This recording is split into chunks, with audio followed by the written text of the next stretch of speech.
और भी बहुत सारे लोग खड़े हुए थे। उसने दुकानदार को कई बार बुलाया, लेकिन वहां पर भीड़ इतनी थी कि दुकानदार का ध्यान उसकी तरफ गया ही नहीं।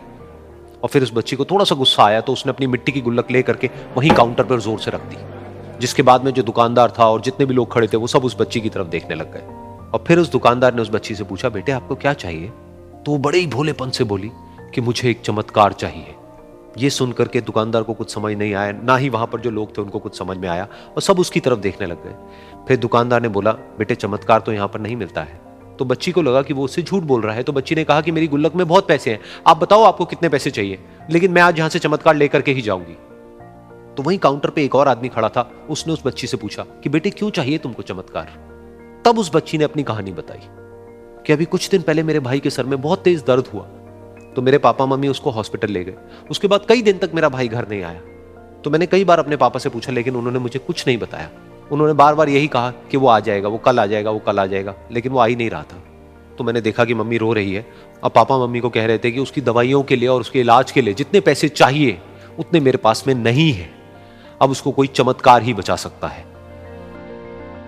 तब मुझे लगा कि अगर मेरे पापा के पास में इतने पैसे नहीं भी हैं तो क्या हुआ, मेरे पास में तो है। तो मैंने जितने भी पैसे जोड़ रखे हैं वो सारे लेकर के मैं इस दवाई की दुकान पर आई। फिर उस आदमी ने उस बच्ची से पूछा, कितने पैसे हैं तुम्हारे पास में? ये सुनते ही उस बच्ची ने अपनी गुल्लक उठाई, जमीन पर फेंकी और तोड़ दी, और पैसे गिनने लग गई। बाकी सब लोग खड़े होकर के उसको देख रहे थे। थोड़ी देर बाद उसने सारे पैसे अपने हाथ में इकट्ठे किए और बोली, मेरे पास में पूरे 19 रुपए हैं। वो जो आदमी वहां पर खड़ा था वो थोड़ा सा मुस्कुराया और बोला कि अरे तुम्हारे पास में तो पूरे पैसे हैं, इतने का ही तो आता है चमत्कार। ये सुनकर के वो बच्ची बहुत खुश हो गई और बोली कि चलो मैं आपको अपने पापा से मिलवाती हूं।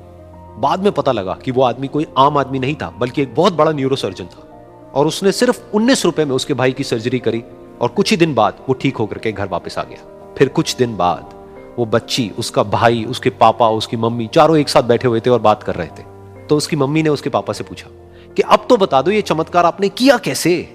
तो उन्होंने अपनी बेटी की तरफ देखा और बोले, ये चमत्कार मैंने नहीं, इसने किया है।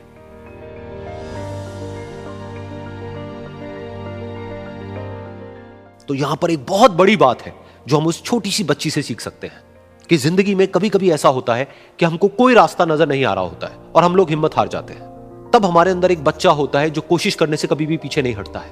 वो हार मानने को तैयार नहीं होता है क्योंकि उसको ना शब्द समझ नहीं आता है। वो बच्चा जिसके लिए कुछ भी नामुमकिन नहीं है, क्योंकि वो हर हाल में कोशिश करता ही रहता है।